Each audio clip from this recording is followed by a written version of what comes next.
Hi guys! So this video is a little bit different to my previous videos because I'm talking to you. If you hadn't guessed from the title of this video, I'm going to be talking about the reason why I went vegan.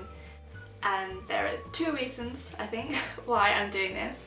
The first one is that I was looking back at all of my previous content and it all kind of seemed the same. A lot of what I eat in a day videos, recipes, food ideas. And I mean, I totally enjoy making those videos, but that's not what I want my channel to be about. So the second reason is that this way you get to know me a little bit better, and yeah, I just want to share this story with you guys. So my history with eating meat, being a vegetarian, being told I'm allergic to certain animal products is quite a long, drawn-out story. So for the purposes of this video, I'm only going to be talking about the immediate build-up to me going vegan. So the story kind of begins, I guess, the middle of 2014, which is when I went to Norway to study for a semester. I went on the Erasmus program, which sends students who are in Europe to other partner universities in other European countries. So I went from Glasgow in Scotland to Oslo in Norway. So whilst I was in Norway, in my first month, I spent a lot of time socialising, meeting new people who were on my course, who were also Erasmus students, both in and out of my course, and just Norwegian people that I had spoken to through different social medias. I was going out often, I guess, not to clubs and things, but exploring, that kind of thing. But the main way that I was socialising was through house parties, because it was the cheapest way to get drunk and have a lot of people come together. So for any of you who have been to Norway, you'll know how expensive it is there.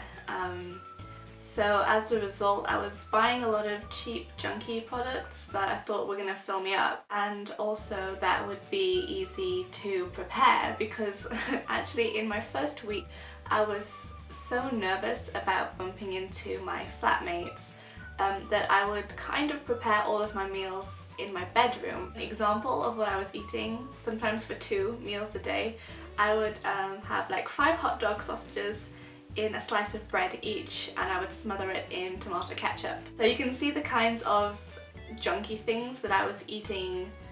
A lot of processed meats, sandwich meats, that kind of thing.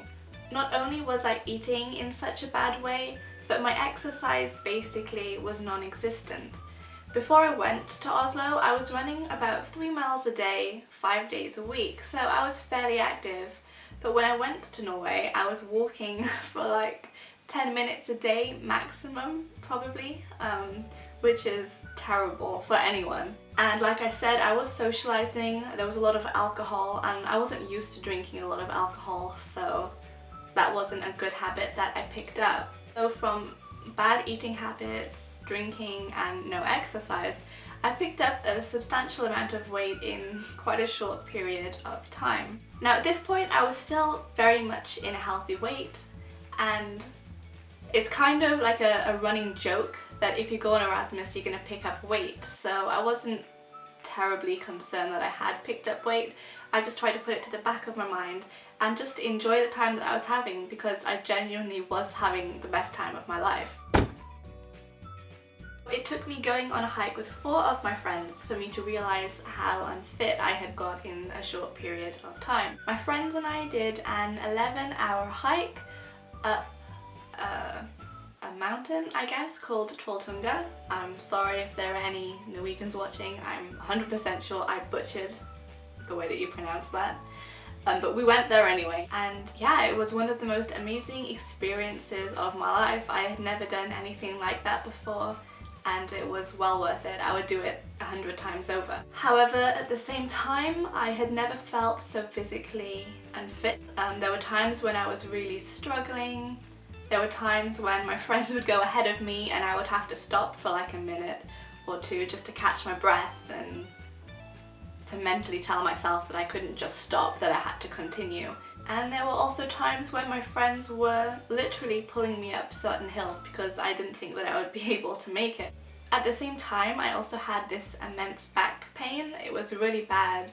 It actually had nothing to do with the way that I was eating or my exercise. I later found out that it was actually a medical condition, but at the time I thought that it was due to me being unhealthy. It was quite an eye-opening experience for me. It was also pretty scary to realize how quickly my fitness levels had dropped.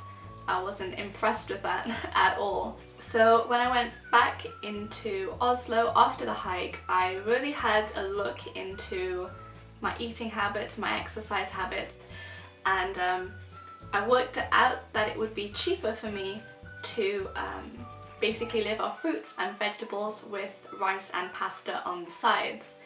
And I mean, I had been vegetarian in the past and I knew that I just felt better if I didn't have meat in my diet. It was quite easy for me to just completely go vegan, although I did have some hiccups in the beginning, I'll admit.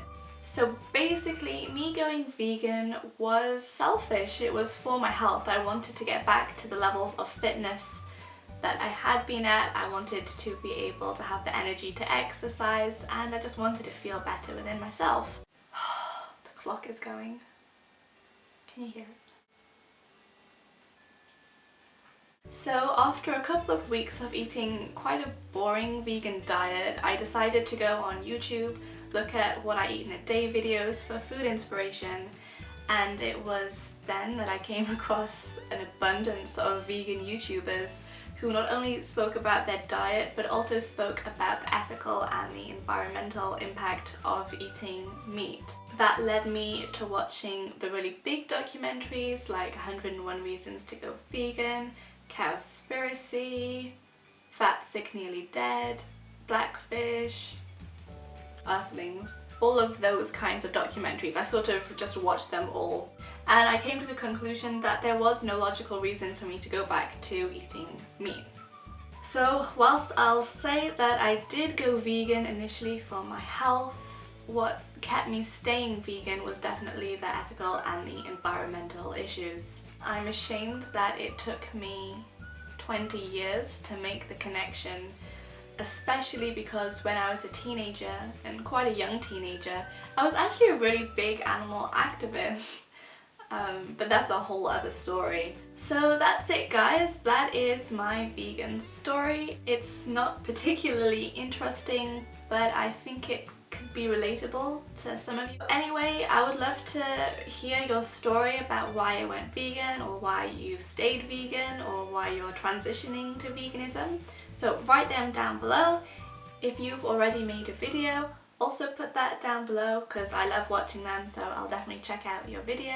And also let me know if you like me talking awkwardly at the camera, because if you do, maybe I'll do more. And if you don't, then I'll shut up and just continue making what I eat in a day videos. I hope you're all having a beautiful day. Until next time. Bye guys.